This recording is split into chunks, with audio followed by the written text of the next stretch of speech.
Please please అండి, దయచేసి ఒక్క లైక్ చేసి చివరి వరకు చూడండి. ఈ వీడియో చాలా బాగుంటుంది. ఏమేమో వీడియోలు చూస్తూ లైక్స్ కొడుతుంటారు, కానీ లైఫ్లో జరిగే వాటి గురించి చెప్తే ఎవరు లైక్స్ చేయడం లేదు. ఇటువంటి వీడియోస్ కావాలంటే తప్పకుండా లైక్ చేయండి. ప్రతి మగాడు అనుకునేది తన భార్య పెళ్ళికి ముందు ఏమైనా పొరపాటు చేసిందా అని. అలా చాలామంది అబ్బాయిలకు ఉండే అలవాటు. బయటపడరు, కానీ ప్రతి అబ్బాయిలో ఈ క్వశ్చన్ ఖచ్చితంగా ఉంటుంది. అంటే అందరు మగాళ్ళు ఇలా ఉండరు, కానీ కొంతమంది ఇలానే ఉంటారు.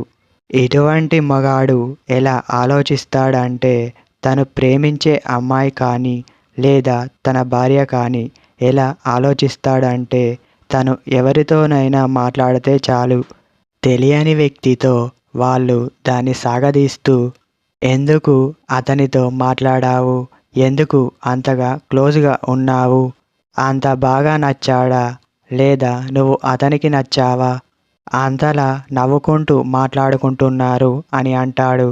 ఆ అమ్మాయి ఎంత చెప్పినా వినడు. తను నా క్లాస్మేట్ లేదా ఫస్ట్ నుంచి పరిచయం, ఇలా ఎన్ని చెప్పినా కొందరు మొగాళ్ళు అస్సలు వినరు. ఇలా అమ్మాయి వాళ్ళతో క్లోజ్గా ఉండడం చూసి ఖచ్చితంగా ఈమె ఇంతకు ముందు తప్పు చేసింది అని తను అనుకుంటాడు. అబ్బాయి ఇవన్నీ చూసి తనకు తానే ఇవన్నీ అనుకుంటాడు. అసలు అబ్బాయిలు ఎందుకు ఇలా అనుకుంటున్నారు, వాళ్ళకు ఫ్యూచర్లో అయిన దాని గురించి ఎందుకు ఇలా చేస్తున్నారు. ఇలా ఎవరితోనైనా అమ్మాయి మాట్లాడితే మాత్రం మీ ఇచ్చే మీరు ఇలా మాత్రం అనుకోవద్దు.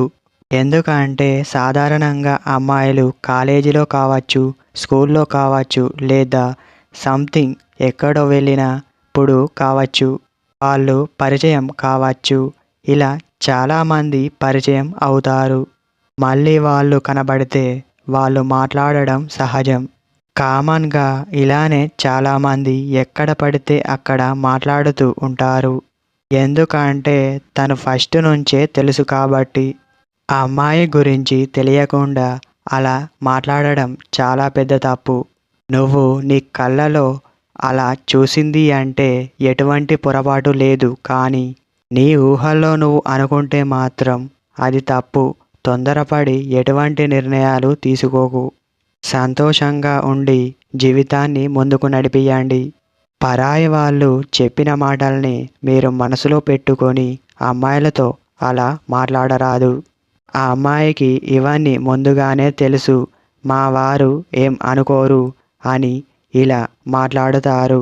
దాన్ని మీరు అర్థం చేసుకోకుండా ఇలా మాట్లాడితే తను ఎలా రియాక్ట్ అవుతుందో ఒక్కసారి ఆలోచించారా? వద్దు, ఎవరో చెప్పిన మాటలు మనం నమ్మవద్దు. సంతోషంగా మీరు కలిసి ఉండండి. ఎటువంటి చెడు ఆలోచనలు మీ మధ్య రావు.